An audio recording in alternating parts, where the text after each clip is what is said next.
Welcome back, my dear students of grade 6.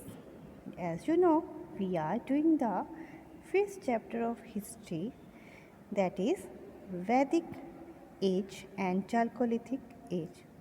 In the last video, we have studied about the Vedic period, which is the Vedic period and why it is called Vedic period. And today we will study about the early Vedic period. Early Vedic period. The Rig Veda, the oldest of the Vedas. In the last video, we have studied that there are 4 Vedas: Rig Veda, Sam Veda, Yajur Veda, and Athar Veda. And Rig Veda is the oldest Vedas, and it was composed during this period, means early period, about 3500 years ago. It is divided into 10 mandals और books. इस वेद में 10 parts हैं, अलग अलग 10 books हैं जिसमें इसको divide किया गया है. And contains 1028 hymns. हाइम्स क्या होती है?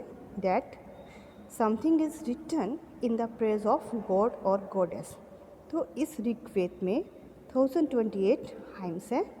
The hymns were generally composed by rishis, that is learn सागस and learn women.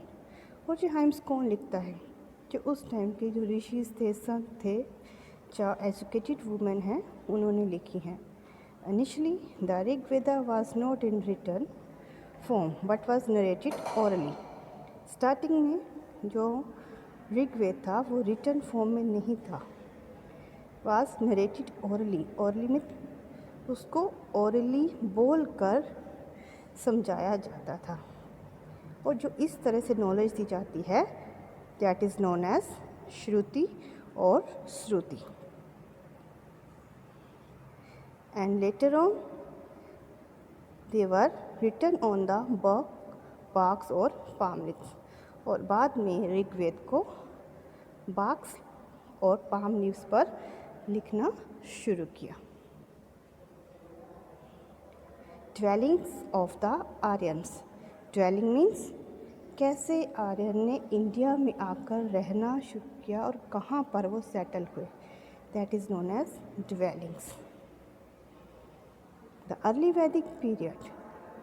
People lived in the regions called Sub-Sindhu. Early Vedic period means 1500 to 1000 BCE.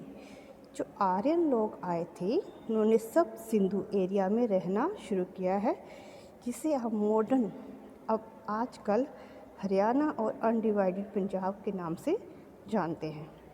It was drain by 7 rivers. उस समय जहाँ पर 7 नदियाँ बहती थी, जिस कारण से इसका नाम था सप्त सिंधु. इंडस, झेलम, चुनाव, रावी, ब्यास, सतलुज एंड सरस्वती. ये 7 नदियाँ थी जो उस टाइम इस एरिया में बहती थी. The Saraswati river later dried up. और सरस्वती रिवर बाद में ड्राइड अप मीन्स सूख गई, अब वो नहीं है. From 1000 BCE to around 600 BCE means in the late Vedic period, the Aryans migrated from the sub-Sindhu region to the Indo-Gangetic plains. Indo-Gangetic plains means modern time that will be known as Uttar Pradesh, Bihar, Jharkhand, that area.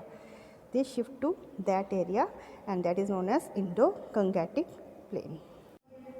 See in this map, when the Aryan came to India, they start living in this area, that is Sub-Sindhu area, include Haryana and undivided Punjab.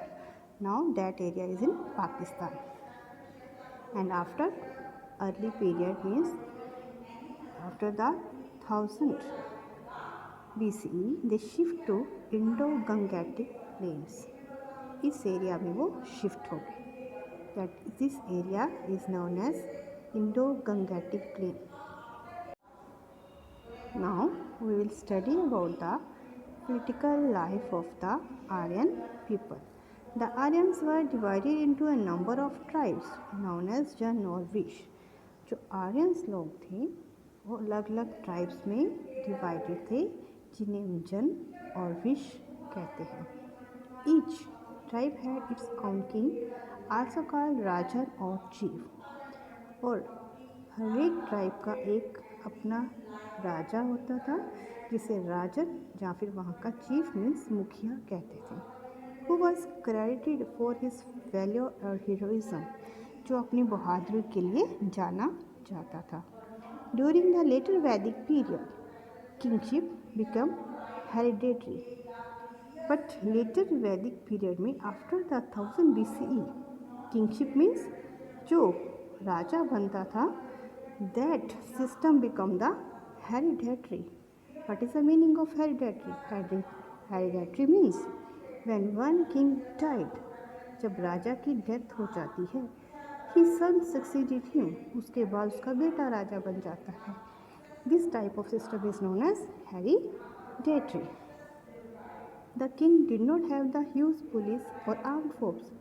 उस समय राजा के पास बहुत ज़्यादा police या फिर army नहीं होती थी।